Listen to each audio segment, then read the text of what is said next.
And now, the Hall of Fantasy. Welcome to the Hall of Fantasy. Welcome to the series of radio dramas dedicated to the supernatural, the unusual, and the unknown. Come with me, my friends. We shall descend to the world of the unknown and forbidden, down to the depths where the veil of time is lifted, and the supernatural reigns as king. Come with me and listen to the tale of The Treasure of Kublai Khan.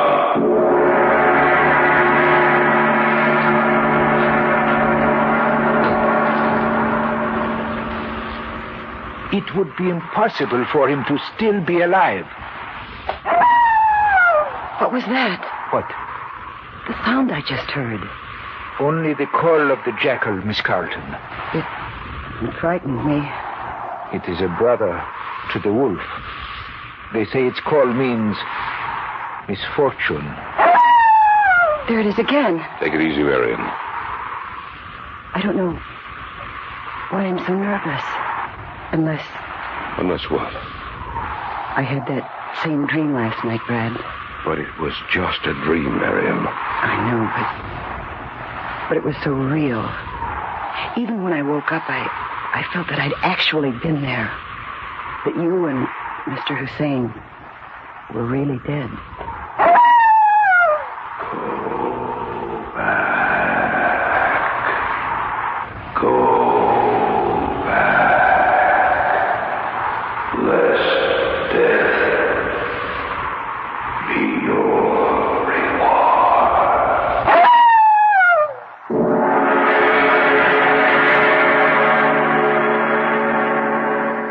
Fantasy will present The Treasure of Kublai Khan in just a moment. And now for our story, The Treasure of Kublai Khan. I first heard of the legendary treasure the night I met Abdul Hussein. Marion had invited me to the dinner that evening. Her brother, Brad Carlton, had some business with Hussein, and he too was invited for dinner. It was after the meal, when we had adjourned to the living room, that I first heard the tale. Yes, Abdul, I imagine some of our customs do seem strange to you. It is quite strange, my friend. When do you intend your return trip to Iran, Mr. Hussein? Well, I shall spend another 2 months in your country, Miss Carlton. Then I shall be forced to return to mine. I hope you have received a good impression of us. Oh, I would say I have. Though I will never understand why you people must have everything done so quickly. You don't enjoy life, always running from one place to another, trying to save time. I guess that's just the way we are. I shall never understand that. Abdul, when you were in my office today, you told me a little tale about Kublai Khan. I think Alan and Marion would be interested in hearing it. Oh, I am not so sure they would. Oh, no, please, tell us the story. We'd like to hear it. If you insist. Do either of you know much about Kublai Khan? Just that he was the ruler of Mongolia and the Mongol Empire. I'm afraid I don't know much more than that. It is amazing to me that we tend to remember only 1 or 2 facts about a man after he has been dead for some time. Yet, their stories are there in the dry pages of the history books. And if one can read between the lines, the man comes alive. Kublai Khan was a fascinating person. Under him, the empire reached its greatest heights. To his treasure houses came the wealth and the money of the conquered peoples. I wonder whatever happened to all that treasure. Oh, it was probably spent or destroyed. You are right to a point. What do you mean? Most of the treasure was naturally spent or destroyed, especially after Kublai's death and the struggle for power which followed his demise. But there is one treasure catch, according to legend, which was lost, and to this day remains intact. Well, you can't be serious, Mr. Hussein. But I am, my dear Miss Carlton. Where is it hidden? That is the only barrier which remains to be overcome. No one knows where it is hidden. The general area is known, yes, but the specific location is not.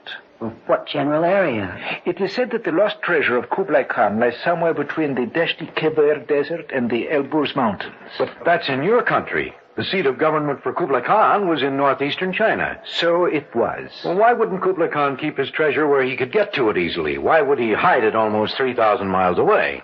I shall answer your question with a question. Why would he not only be interested in northeastern China? Why would he send his emissary Marco Polo to the far corners of his empire? No. Kublai Khan's interests were large.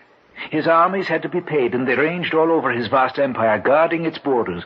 Why would he not hide treasure in old Persia? I didn't think about it that way. Yet it is quite logical. Shall I tell you what I know of the legend? Oh, yes. Please do. I'm sure they'd like to hear it. I shall.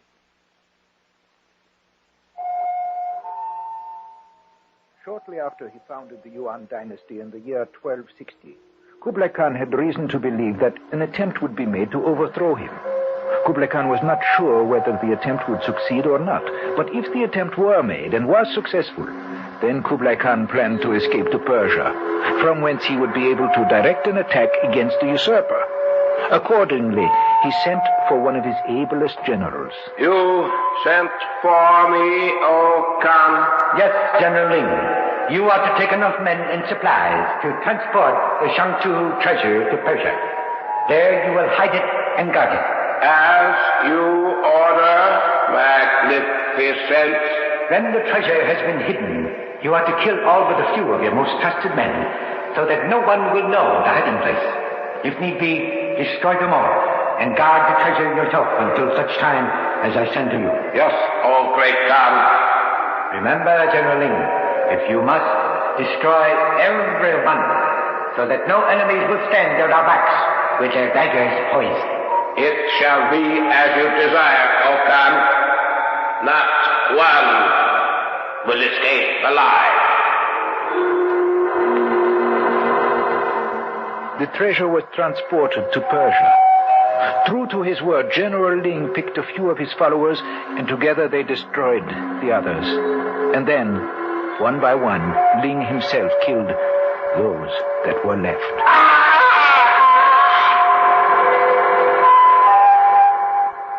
Through the years, Ling guarded the treasure, and those who came too close to the hiding place saw a man on a horse in the distance, who rode towards them at a gallop. He loomed up before them, his great sword swinging, and death was their reward for stumbling out of the treasure. Never did Kublai Khan send to him, yet Ling remained faithful to his trust. When the great Khan died, no one knew where Ling was, and the treasure became lost. Ling was never heard from again. Is this story true, or are you just making it up to amuse us? I assure you, Miss Carlton, this story is true. Has anyone ever tried to find the treasure? Oh, yes, many have tried, but with no success. Then actually there's no authentication for the story. I have reason to believe there is. Why? Recently, just before I left my country, I came into possession of this. What is it? It is a copy of an old map that I discovered in one of the caves near the mountains. Then you've actually looked for the treasure. Yes. I stumbled onto the cave quite by accident. It had once been inhabited because I found ancient weapons and cooking utensils. On the wall of the cave, there was drawn the lines you see before you. That I copied down on this piece of parchment. I believe this map will lead me to the treasure of Kublai Khan. And you intend searching for it when you return to your country? Yes, I do. No, I wouldn't mind going with you. Neither would I. Then why do you not come with me? Why don't we? Do you think we could, Brad? Well, we could arrange it, I suppose. I know I could take a leave of absence. So could I. Well, I could get away easily enough. Of course. And if we do find it, the treasure belongs to you, Mr. Hussein. There will be enough for all of us. Enough to make us rich beyond our wildest dreams. Then let's do it. Right. And whether we find anything or not, the trip will be worth it. There there is one more thing I must tell you. And that is? When I said that many had tried and none had succeeded, I should have added that many have died or been killed in their attempt to locate the treasure. For it is said that General Ling still guards the treasure of the great Khan, that he still waits for word from Kublai Khan, and that he brings death to any who stumble upon the treasure.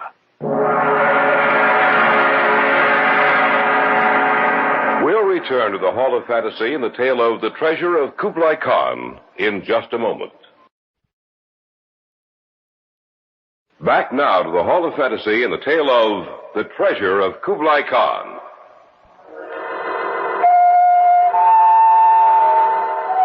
We were sure that the warning Abdul Hussein had given us was only a natural outgrowth of the legend that had grown up concerning the lost treasure of Kublai Khan. Even Hussein was dubious of the last part of his story. In the 2 months which followed, we cleared ourselves with the authorities, obtained visas, took our shots, and were ready to embark on the search for the treasure of Kublai Khan. It was the day before our departure that Marion mentioned her dream. What's the matter, Marion? You should be excited and happy. We're leaving tomorrow morning. I know, but, well, I just can't help it. Is Abdul coming here tonight? No, we're meeting him at the airport tomorrow. Anything wrong? I don't know. It's just that I had a dream last night. It frightened me, and I can't seem to shake it. Oh, what was it about? Well, do you remember that story that Abdul told us about General Ling riding his horse and killing everyone who came across the treasure? Yes? Well, the dream I had last night, it seemed so real. Well, tell us about it.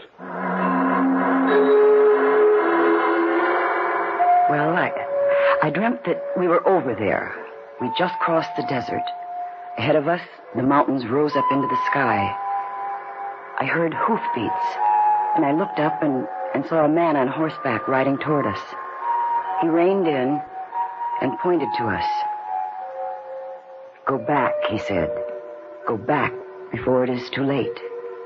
And then everything became confused. I dreamt that we stood there before the treasure, the four of us. And suddenly, I heard the hoofbeats again. And he rode up beside us and said, "I warned you. Now it is too late." And then he raised his sword over our heads. It started coming down, and I screamed. And then I woke up.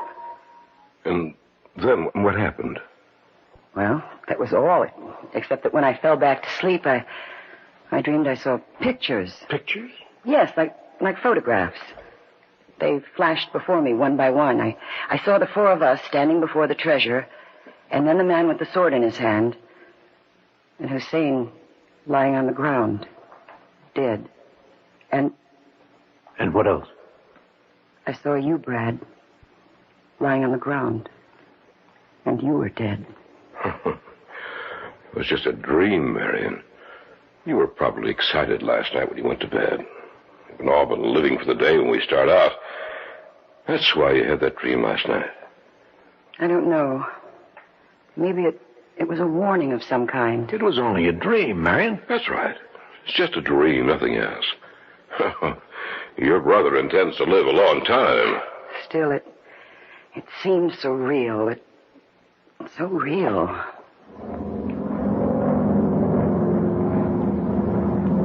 Telling us about her dream seemed to relieve Marion, and by the following morning we had all forgotten about it. We had beautiful weather all through the flight. We stopped first in Africa, changed planes, and then flew over Libya, Egypt, the Red Sea, Saudi Arabia, across the Persian Gulf, and landed finally at Bandar Shapur, perhaps 100 miles away from Abadan.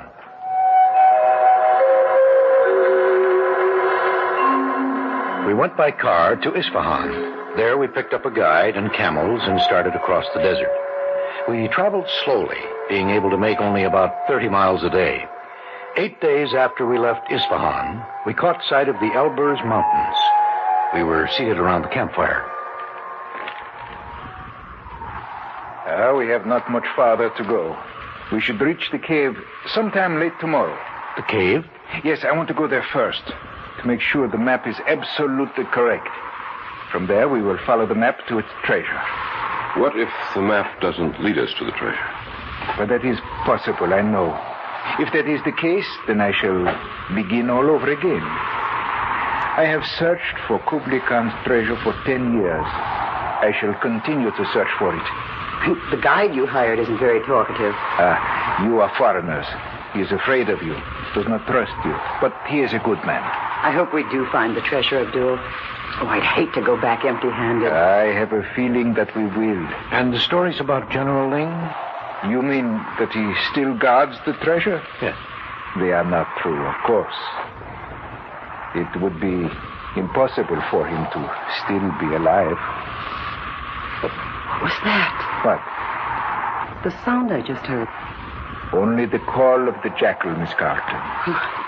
It frightened me. It is a brother to the wolf. They say its call means misfortune. There it is again. Relax, Marion. We're all on edge. I suppose so. What was that? The camels, Miss Carlton. The call of the jackal makes them nervous. Take it easy, Marion. Oh, I don't know why I'm so nervous. Unless what? I had that same dream again last night, Brad. It was just a dream, Marion. I know, but it was so real. Even when I woke up, I felt that I'd actually been there. That you and Mr. Hussein were really dead.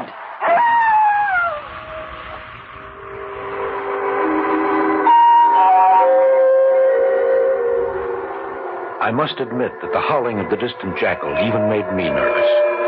Throughout the night, the creature cried out to the heavens as if it were warning us that death would be the only treasure we would find. The following afternoon, toward sunset, found us at the cave. This is the cave. Follow me. I was in such a hurry last time, I could not be sure that my map was accurate. We must be sure, for that will save us much trouble. Shine your flashlights around. Someone lived here, all right. Seems like we've stepped into another world from out of the past. Shine your lights over on that wall, if you will. Yes, there. You can see what I copied down. I will check my map against it. I wonder who lived here. Someone long since dead and buried, Marion. You know, it is a trifle frightening to be in here in this cave, where someone lived generations, probably centuries ago. Yes, I thought so. What is it, Abdul? My map was wrong. In my haste, I made a mistake. However, now it is corrected. Are we going on today? No, it is much too late. The sun will set soon. We will continue tomorrow. We will camp here for tonight. Not in the cave. Why not? Not in here. Outside, yes, but not in here. We will camp outside, Miss Carlton. Yes, of course. It's just that Well, what's the matter, Marion? I thought I heard something. I didn't hear anything. Nor did I. Brad? No, Marion. I didn't hear a thing. Then I must have been wrong. What did you think you heard? A voice. A soft voice saying, "Go back before it is too late."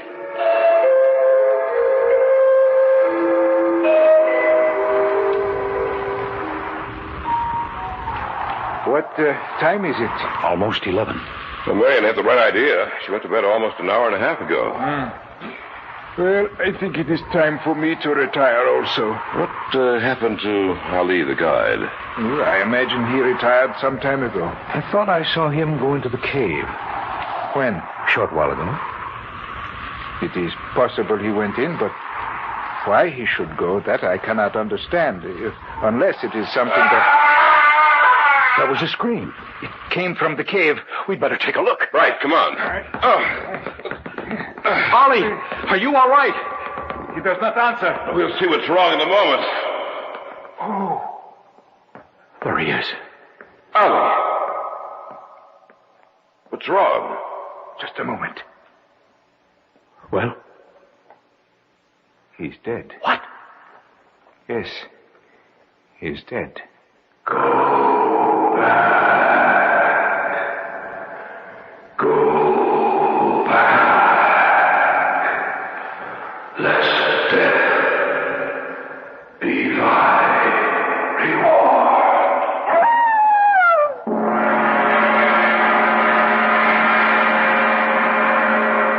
You are listening to the tale of The Treasure of Kublai Khan on this week's journey down the corridors of the Hall of Fantasy. We'll return to our story in just a moment. And now, back to our story entitled The Treasure of Kublai Khan. We stood looking down at the prostrate form of the guide stretched out on the floor of the cave. We had heard his scream just a moment before, and we had run from the camp into the cave, only to find him dead. Go back, lest death be thy reward. What was that? I don't know. I heard something. Yes, so did I. Shine your light around. No one seems to be in here. Then where did that voice come from? Maybe we were mistaken, perhaps. It was just the sound of the wind we heard. No, it was a definite warning. It said, go back, lest death be thy reward. I am not going to turn back now. Not after all these years. No one's asking you to go back, Abdul. What are we going to do with him? Bury him here. And then in the morning we can start out as early as possible. We should reach the treasure by tomorrow evening. I have warned you.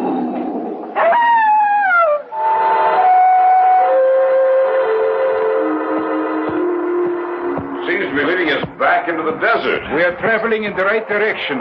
The treasure is located at the Lost Oasis. I hope you're right, Abdul. I know I am right. We're only a few miles from the mountains. But we were at the foot of the mountain before, Abdul. The oasis lies west and south of the mountains, and that is the way we are heading. Does that wind seem to be any stronger than usual? A little. Do you think it might be blowing up a sandstorm? It is quite possible. We must make the oasis within the next few hours.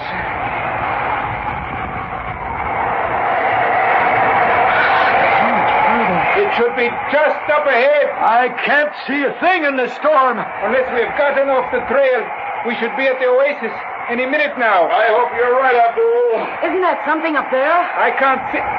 Yes! It is the oasis. We made it. After 10 years of searching, I have found the treasure. Somewhere in that oasis, my friends, is the treasure of Kublai Khan.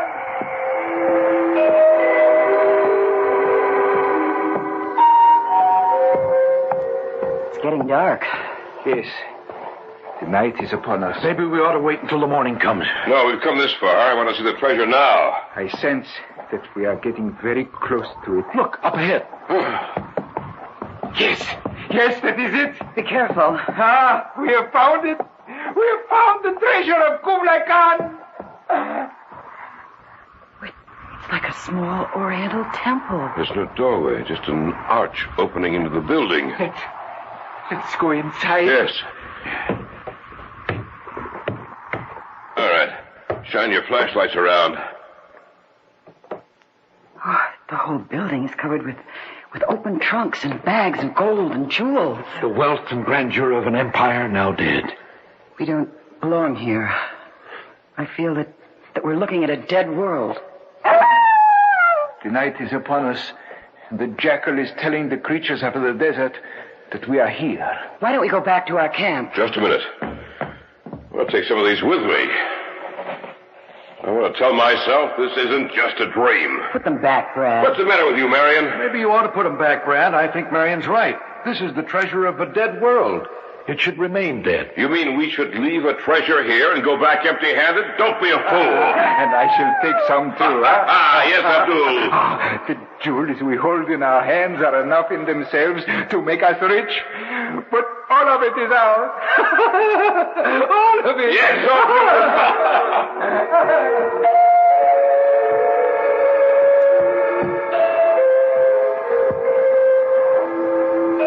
Who's that? It's Alan. I was afraid it would be someone else. Who? General Ling. I couldn't sleep. Neither could I. That's why I came out here. Listen. Yes, I heard it too. Sounds like someone riding a horse. Marion, look, over there. In the moonlight, there's a man on a horse riding toward our camp. Wait, it's just like the dream I had. Abdul. I heard something out here. Yes. So did I. There's a man on a horse riding towards our camp. Or maybe someone else has found the treasure. We must stop him. Yes, let's go. Yes. Brad, come back. Abdul, don't be a fool. Brad! I'm going after You're staying right here. The man on the horse has a sword. Look out, Brad! Look out! He's the sword!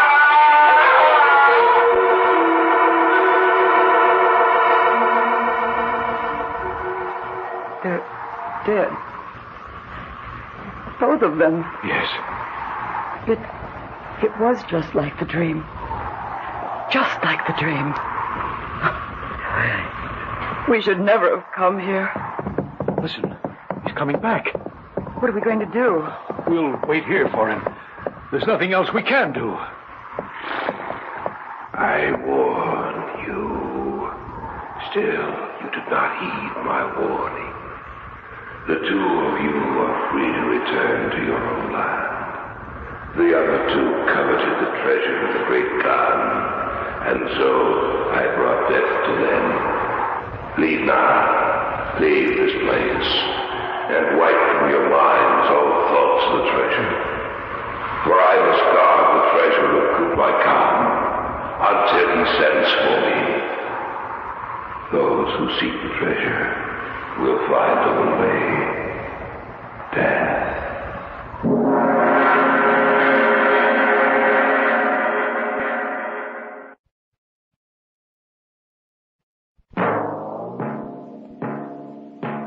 So runs tonight's tale of the unusual, the terrifying, the unknown.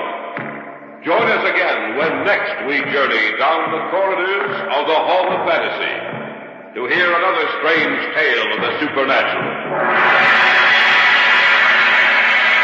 All characters and events portrayed in these programs are fictional, and any similarity to actual events or persons, living or dead, is purely coincidental.